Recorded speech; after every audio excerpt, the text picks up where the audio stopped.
Dorongan manusia untuk berpasangan sudah lahir sejak kecil.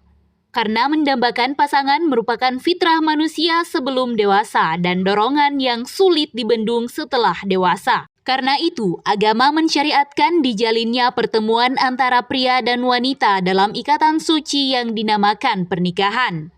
Hal ini untuk menghindari dorongan ke arah hubungan terlarang antara pria dan wanita.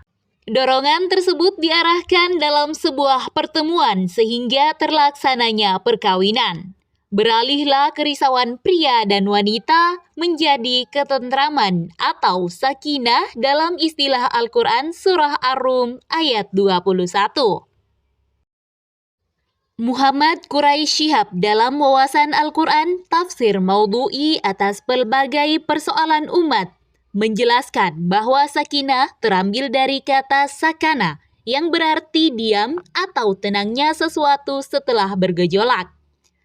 Itulah sebabnya mengapa pisau dinamakan sikin, karena ia adalah alat yang menjadikan binatang yang disembelih tenang, tidak bergerak setelah tadinya ia meronta. Sakinah, karena perkawinan adalah ketenangan yang dinamis dan aktif, tidak seperti kematian binatang. Al-Quran antara lain menekankan perlunya kesiapan fisik, mental, dan ekonomi bagi yang ingin menikah. Walaupun para wali diminta untuk tidak menjadikan kelemahan di bidang ekonomi sebagai alasan menolak peminang berdasarkan Quran Surah An-Nur ayat 31, namun yang tidak memiliki kemampuan ekonomi dianjurkan untuk menahan diri dan memelihara kesuciannya berdasarkan Quran Surah An-Nur ayat 33.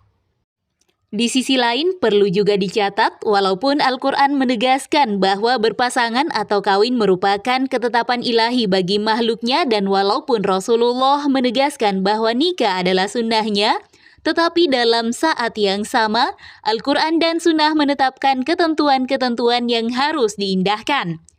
Lebih-lebih karena masyarakat yang ditemuinya melakukan praktik-praktik yang amat berbahaya serta melanggar nilai-nilai kemanusiaan.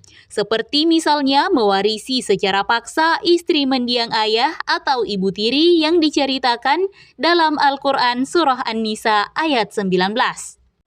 Bahkan menurut Al-Qurtubi ketika larangan tersebut turun masih ada yang mengawini mereka atas dasar suka sama suka sampai dengan turunnya Quran Surah An-Nisa ayat 22 yang secara tegas menyatakan dan janganlah kamu menikahi perempuan-perempuan yang telah dinikahi oleh ayahmu kecuali kejadian pada masa yang telah lampau. Imam Bukhari meriwayatkan melalui istri Nabi Muhammad SAW, Aisyah radhiyallahu anha, bahwa pada masa jahiliyah dikenal 4 macam pernikahan. Salah satunya adalah pernikahan yang dibolehkan sebagaimana berlaku saat ini. Wallahu a'lam bishawab.